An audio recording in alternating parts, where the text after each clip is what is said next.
Nah, ini sekilas ya tentang yang disampaikan Venerable Guangsheng dengan judul Who Am I? Ya, siapa saya? Siapa Anda? Siapa dialah? Yang jelas dari mana kita? Ya, asal usulnya. Yang tahu-tahu lahir rumah sakit, keluar dari katakan umur 0 atau 1 tahun sampai 80 atau 100 tahun, keluar dari rumah sakit kan sampai umur 80 atau 100 tahun, ya kan? Nah, kita membuat cerita kan sepanjang hidup, katakanlah dia umur sampai 100, ya, dari keluar rumah sakit nanti balik lagi ke rumah sakit kan untuk prosesi terakhir kan biasanya gitu. Syukur-syukur nggak pakai ICU. Nah, 100 tahun. Jadi katakanlah dari setahun sampai 100 tahun, begitu banyak cerita-cerita, ya. Nah, macam-macam lah skripnya juga yang kita kirim kan.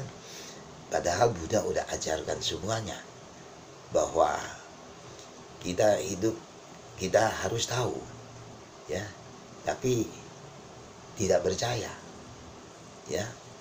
Nah, terus hanya tahunya hal-hal yang menyangkut katakanlah kayak fenomena yang terlihat secara materialisme, ya. Harus ada bukti-bukti lah istilah hukumnya akan keindahan, ya, segala macam lah yang terlihat, ya kan, ya, rasain, ya. Nah, bukankah itu semua karena wujud, ya kan?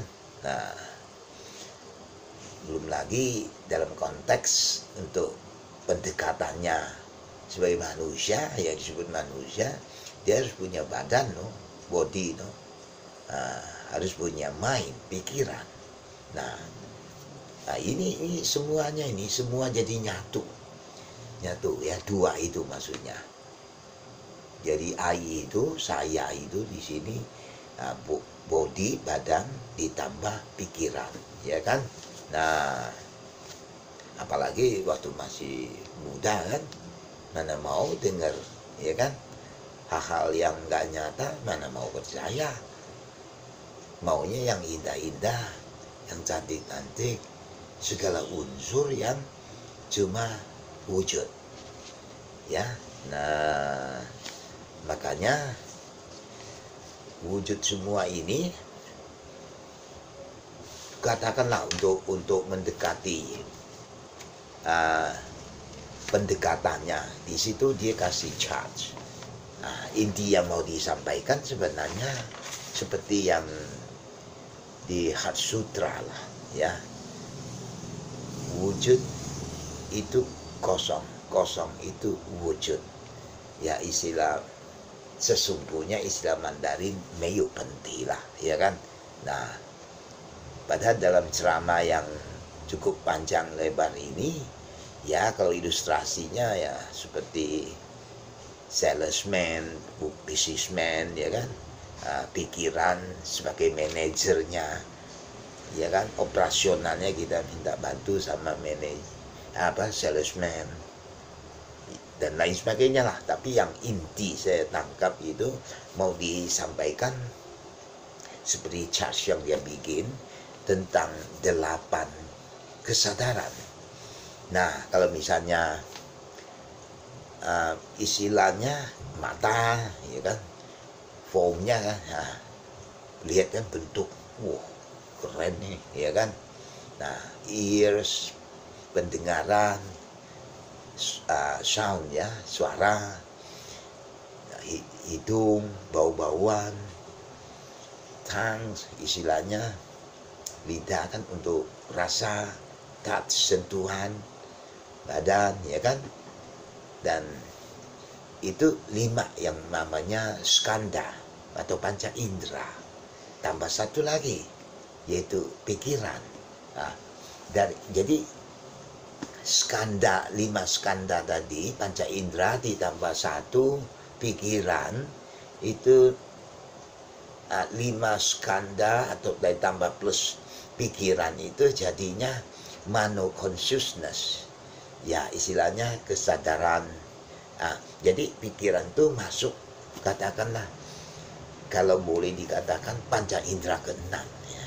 Panca indera kan 5 atau 6 pikiran.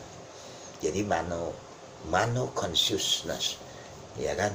Nah, bentuknya kan sudah kan kita tadi ya. Nah, dari form, sound, smell, taste, touch, things itu jadi dhamma. Itu masuk manas ya kan, manas. Yaitu katakanlah the seven consciousness. Ya, sekilas seperti manas consciousness itu pengetahuan tentang pikiran. Biasanya di dalam Zen meditation. Makanya untuk memahami ini harus banyak meditasi ya. Ini kan tingkat tinggi.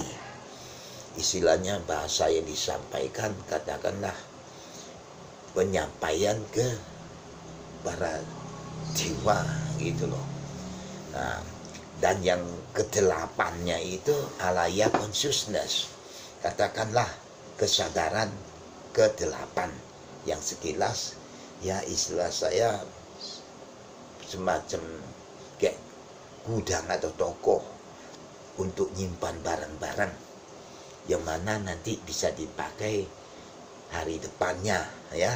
Nah, untuk mempersingkat intinya, memang ini cukup jelimet ya, baru istilahnya aja banyak ya. Belum lagi menurut teori ini teori itu, ada manasnya ya kan, ada istilahnya, ada citanya, alaya, jana.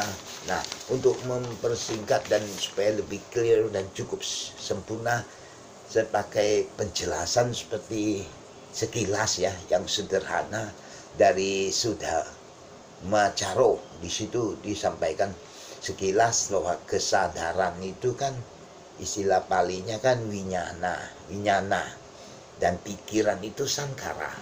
Nah, kesadaran ya awal kerjanya lah ya itu kan menyadari atau mengetahui suatu objek ya.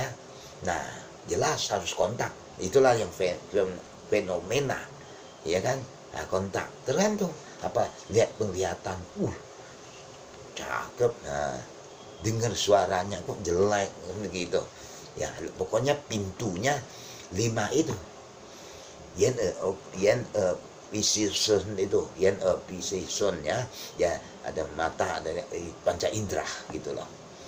Nah, untuk lebih konkret contohnya misalnya mata aja misalnya ya, dia kontak dong, lihat wah itu warna.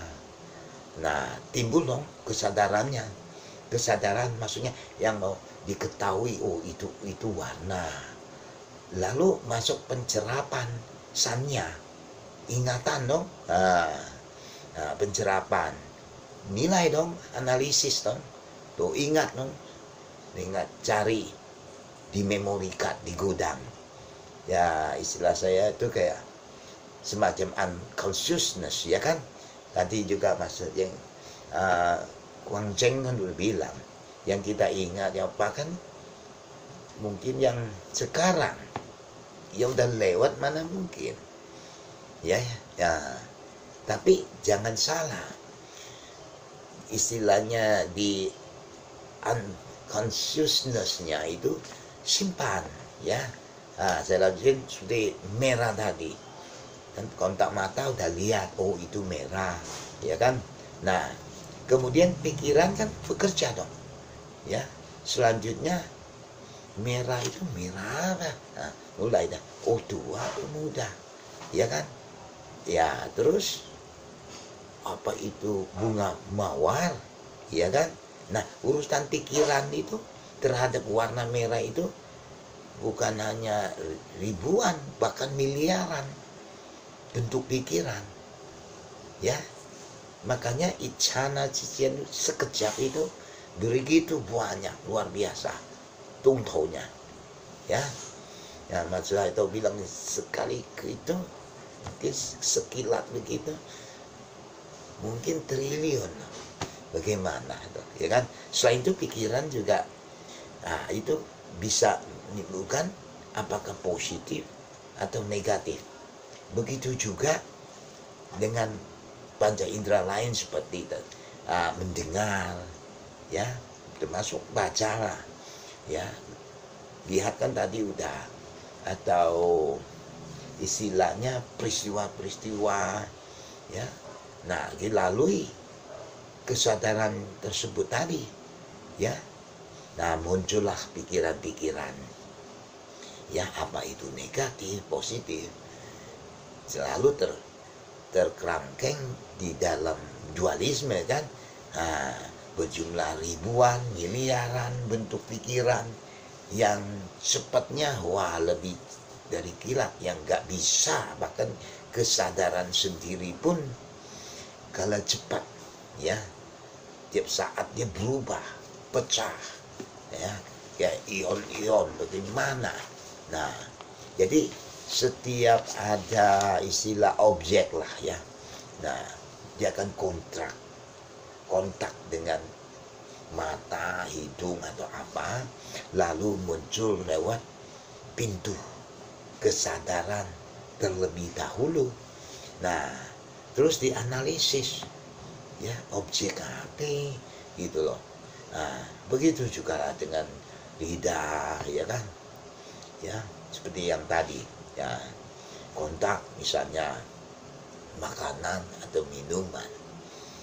Nah, terus muncul melalui pintu kesadaran untuk menilai nih, loh ini kok gak enak, oh ini nggak manis. Nah, pintu kesadaran, ya, istilahnya warawiyana, kontak dengan pasa, istilahnya 5 indera, mata, hidung, telinga, dan lain-lain. Dan yang keenam itu yang pikiran, ya, mano consciousness tadi, ya kan.